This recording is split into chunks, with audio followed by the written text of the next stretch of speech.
ਅੱਜ ਗੱਲ ਜਿਹੜੀ ਤੁਹਾਨੂੰ ਸੁਣਾਉਣੀ ਨਾ, ਜਿਹੜੀ ਗੱਲ ਨਸਲਾਂ ਤੇ ਮੁੱਕਦੀ ਉਸ ਤਰ੍ਹਾਂ ਦੀ ਤੁਹਾਨੂੰ ਗੱਲ ਸੁਣਾਉਣੀ।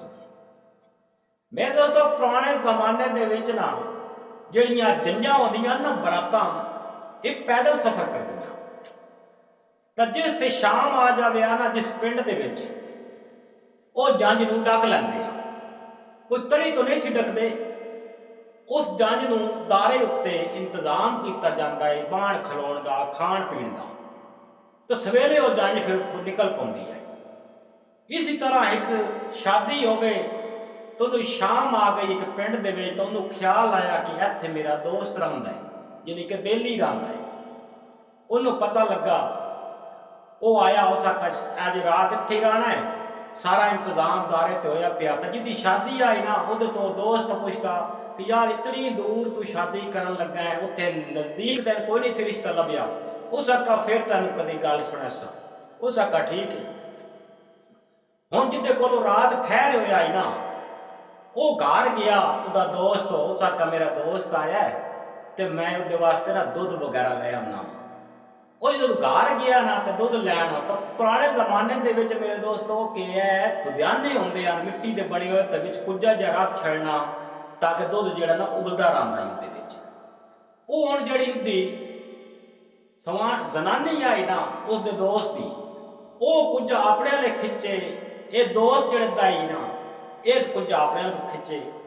ਉਹ ਜਨਾਬ ਦਾ ਦੁੱਧ ਕੋਈ ਨਾ ਰੁੜ ਗਿਆ ਤੇ ਕੱਪੜਿਆਂ ਤੱਕ ਪੈ ਗਿਆ, ਲੇਕਿਨ ਦੁੱਧ ਉਸ ਦੋਸਤ ਵਾਸਤੇ ਆਂਦਾ ਜ਼ਰੂਰ ਸੀ। ਪੀ ਪੂਰਿਆ ਜੰਝ ਸੁਬਾ ਟੁਰ ਗਈ। ਜਦੋਂ ਵਾਪਸ ਆਈ ਨਾ ਜੰਝ ਉਸੇ ਪਿੰਡ ਦੇ ਵਿੱਚ, ਤੇ ਜਿਹਦੇ ਨਾਲ ਉਹਦੀ ਸ਼ਾਦੀ ਆਈ ਨਾ, ਉਹਨੂੰ ਡੋਲੀ ਸਦਿੰਦੇ ਆ। ਤੇ ਉਸ ਆਖਿਆ ਕਰਮਾ ਲਈਏ, ਇਸ ਪਿੰਡ ਦੇ ਵਿੱਚ ਦੇਣਾ ਮੈਂ ਕਰਜ਼ਾ, ਤੇ ਸਾਈਆਂ ਨੇ ਨਾ ਜੰਝ ਡੱਕ ਲਈਏ, ਯਾਨੀ ਕਿ ਡੋਲੀ ਡੱਕ ਲਈਏ।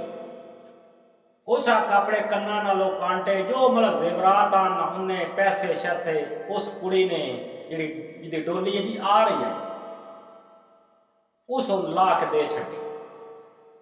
ਉਸ ਆਖਿਆ ਕਰਮਾ ਲਿਆ ਦੇ, ਅਗਰ ਇਸ ਤੋਂ ਵੀ ਜ਼ਿਆਦਾ ਆਨਾ ਤੇ ਪਿੱਛੇ ਮੇਰੇ ਬਾਬਲ ਵਾਲ ਬੰਦਾ ਭੇਜ, ਜਿਤਨੇ ਪੈਸੇ ਚਾਹੀਦੇ ਨੇ, ਸਾਡੀ ਇੱਜ਼ਤ ਦਾ ਮਾਮਲਾ ਹੈ, ਅਸੀਂ ਇਹ ਦੇ ਕੇ ਤੇ ਆਪਣੀ ਜੰਝ ਵਾਪਸ ਲੈ ਵਸਾਂ।